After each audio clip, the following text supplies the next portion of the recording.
What if everything you thought you understood about Jujutsu Kaisen was built on a lie?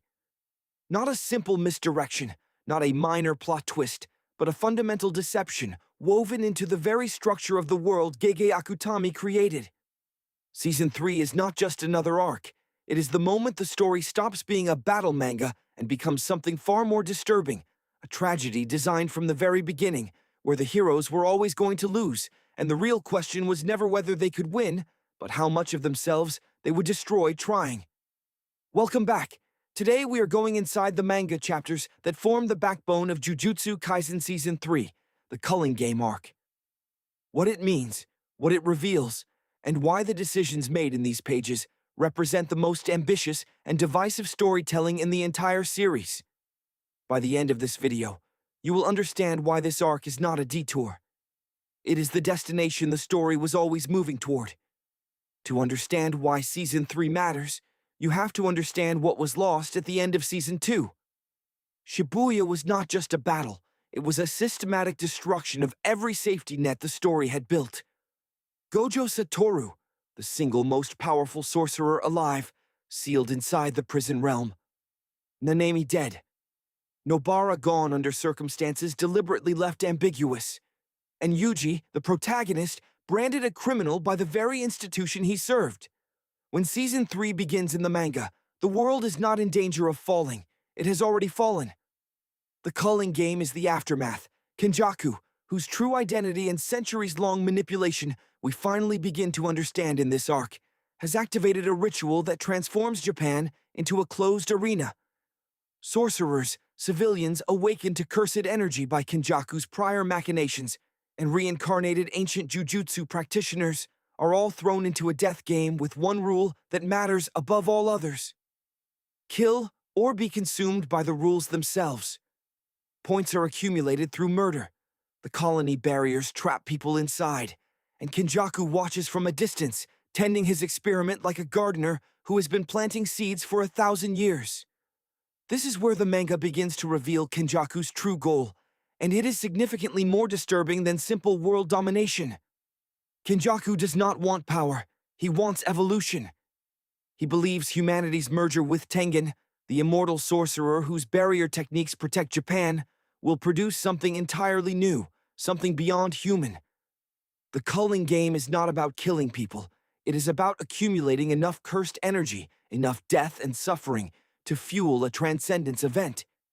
Every soul lost in the colonies is fuel. Every sorcerer who dies is a contribution to a transformation they never consented to. Now, within the arc itself, the manga introduces characters who deserve far more attention than they typically receive. Hajime Kashimo, a sorcerer from 400 years ago, reincarnated specifically to fight Sukuna, carries a philosophy that mirrors the series' darkest thesis. He does not fight for justice or survival. He fights because power, in its purest form, is the only honest thing left in a dishonest world. His cursed technique involves the manipulation of electricity and atomic properties, making him one of the most lethally efficient fighters introduced in the arc. But his tragedy is simple. He bargained his entire life for one fight, and when that fight finally comes, he realizes the price was everything. Hiromi Higuruma is another standout, arguably one of the most thematically rich characters Akutami has written.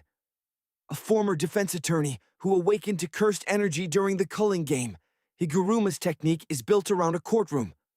His Shikigami, judgment, puts targets on trial, and if found guilty, they lose the ability to use their cursed technique. It is not just clever design, it is commentary. Higuruma is a man who believed in legal justice, watched that system fail repeatedly, and then was handed supernatural power only within the framework of a mock court he controls entirely. He became the judge and executioner he always resisted being, and the manga never lets him feel clean about it. The way Yuji interacts with Higuruma is one of the arc's finest moments. Yuji goes to trial. Higuruma's judgment finds him guilty of mass murder, attributing the Shibuya deaths to him directly. Yuji does not deny it. He accepts the verdict, argues not for his innocence, but for the right to continue existing long enough to do something meaningful. It is the most honest Yuji has ever been on the page, and it converts Higuruma from an obstacle into an ally, not through a fight, but through a kind of reluctant moral recognition. And then there is Yuta Okatsu. Season 3 continues his transformation from the soft, self-doubting protagonist of the prequel into someone genuinely frightening. His cursed technique, the ability to copy other techniques through his overwhelming reservoir of cursed energy, means his ceiling is theoretically limitless. But the manga uses Yuta not just as a power showcase. It uses him as a mirror for what Yuji might become if survival became the only priority. Yuta is efficient, cold when he needs to be.